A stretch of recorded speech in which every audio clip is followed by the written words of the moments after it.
জয় শ্রীকৃষ্ণ, রাধে রাধে। আবার চলে এলাম নতুন একটা ভিডিও নিয়ে। তোমরা তো সকলেই জানো যে আজ ছিল আমার ননীশোনার জন্মদিন।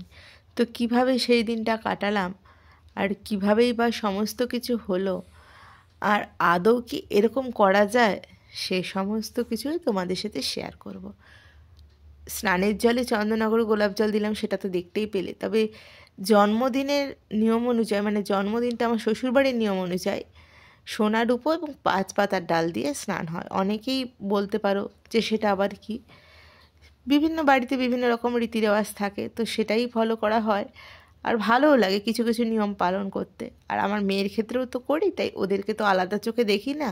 ওদেরকে যেহেতু সন্তান ওরা আমার, তা আলাদা করে কোনো সময়ই কোনো কিছু করা হয় না।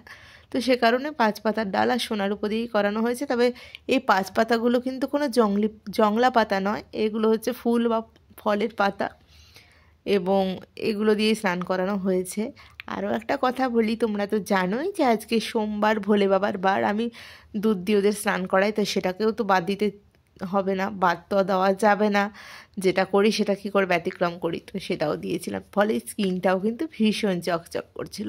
আর বার্থডে স্নানটা একটু স্পেশাল না হলে হয় বলো? আর এই দেখো আমার ননি বাবা নতুন ড্রেস পরে বসে গেছে রাধারানীকে সঙ্গে নিয়ে। রাধারানীকে বাদ দিয়ে কি করে তাকে ছবি তুলি, প্রথম ছবিটা, তাই জন্য রাধারানীকে সঙ্গে নিয়েই তোলা হয়েছে।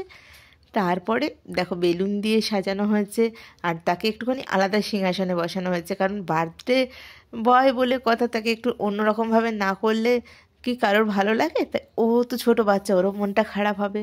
আর বার্থডে লাঞ্চ মেনুটা দেখে নাও, 5 রকম ভাজা দিয়েছিলাম, তার সাথে পনিরের তরকারি, ডাল, আলু পটলের তরকারি, আর এই যে মিষ্টি, চিপস, চকলেট, এগুলো তো থাকেই। সাথে ছিল চাটনি এবং পায়েস।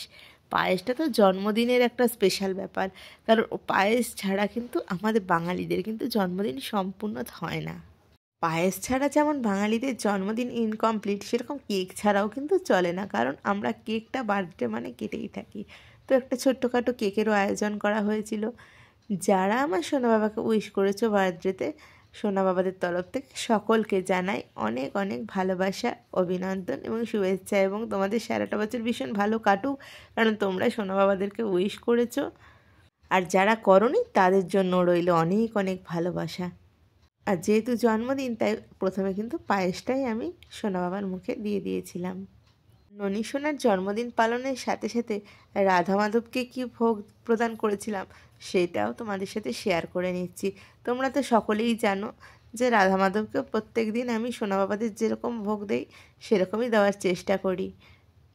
এরপরে আর ক্লিপ নেওয়া হয়নি, কিন্তু এখন এই সন্ধ্যের সময় বসে পড়লাম ননী সোনাকে গিফট পেয়েছে সেটা শেয়ার করতে। এই জামা দুটো ননী সোনার দিদা ননী সোনাকে দিয়েছে, শীতের পোশাকই দিয়েছে, তার কারণ যেহেতু শীতটা সামনে আসছে, তাই শীতের হাত থেকে বাঁচার তো দরকার। যদিও ননী সোনার অনেক শীতের ড্রেস আছে, তবে এই সময় তো শীতের ড্রেসই সকলে দিয়ে থাকে। যাই হোক, গিফটটা কেমন হয়েছে জানিও। তোমাদের সকলকে অসংখ্য ধন্যবাদ। যারা আমার চ্যানেলটা সাবস্ক্রাইব করেছো তাদের জন্য তো ভালোবাসা রয়েছে, যারা করনি তাদের জন্য রইল অনেক ভালোবাসা। ভীষণ ভালো থেকো তোমরা, সারাটা বছর ভালো কাটুক।